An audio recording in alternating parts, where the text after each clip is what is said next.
Maman, je sors. Hein, mais tu vas où? Ah, tous les jours des questions bêtes. Ah, c'est la tête de mes ex. Des questions qui n'ont ni queue, ni tête, ni fesses. Comme mon ex. On est pas que les nerfs sont tendus. Je sais pas si j'y prends du bédo ou tu fumes du chanvre. Tu me vois bien sortir avec une balle de foot et des crampons, mais tu me poses quand même cette question. James, tu vas où? Je sors pour aller jouer au golf avec une balle de foot. Mais réponds-moi non. Hey! T'as fini ta question? Est-ce que c'est la fin du monde? Oui? Maman, j'ai mal à la tête. Ça, c'est à cause du téléphone. Si c'est à cause du téléphone, pourquoi tu me l'as acheté? Big sight. New. Hank. Coco. Big yeah. Y'all know how this shit. On ne parle plus. Tu vas te faire niquer. Yo. Tu oses me répondre? Ah, viens ici. Je rigolais. Maman, pardon. Pardon.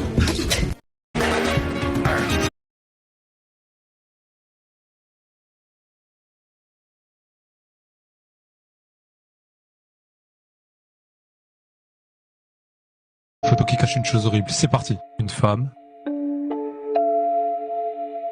Debout. Qu'est-ce qu'il y a? Bah, c'est le petit déjeuner, enfin. Ah, ok.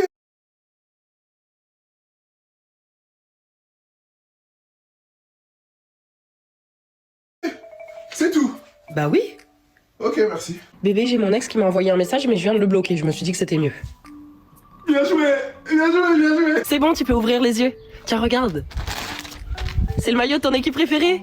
Quoi, c'est un piège? Bah non. J'en veux pas. Mais- Garde ton piège. J'en veux pas. Mais- Tu voulais me berner, hein, tu m'auras pas. Je vais aller voir des potes. Trop bien, tu leur passes le bonjour. Je vais rentrer tard, hein. Ok, je t'attends. Il y aura des filles? Ah, bah super, ce sera mes nouvelles copines. Ok. Punaise, punaise. Qu'est-ce qu'il y a? J'ai oublié ma carte. Mais prends la mienne. Ah, je peux payer avec? Bah oui. Merci. Merci. Bébé, j'ai faim, s'il te plaît. Bah ça tombe bien, je te fais à manger là. Ah, ok. Juste, je m'installe. Ouais, vas-y. Qui a mangé mes yaourts, là? C'est moi, pardon, je suis vraiment désolée, j'avais trop faim. T'as dit pardon? Bah oui. Est-ce que t'es réel? Qui es-tu? Debout.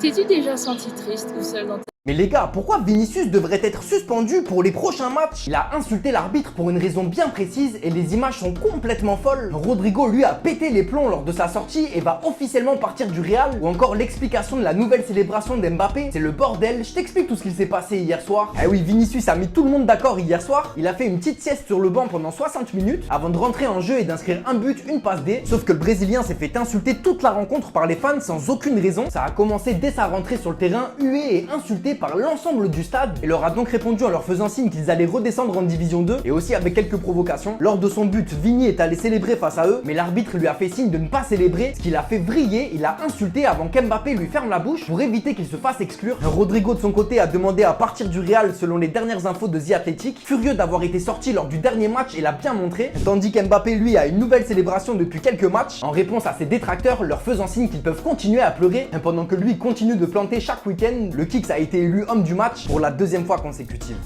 Les gars, pourquoi Vinicius? Ce mec est la réincarnation du diable dans la vraie vie. Et cette femme n'a eu aucun regret ni aucune pitié. Le foot aujourd'hui, c'est plus...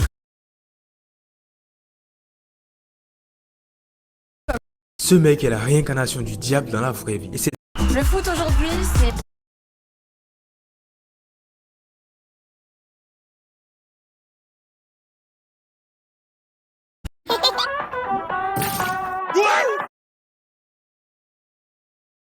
Ce mec est la réincarnation du diable dans la vraie vie. Le foot... Le garçon se coupa accidentellement. Le foot aujourd'hui...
Le garçon se coupa accidentellement le doigt, mais la plaie guérit instantanément. Il fut très surpris. Pour vérifier son intuition, le garçon demanda à sa mère de le pincer.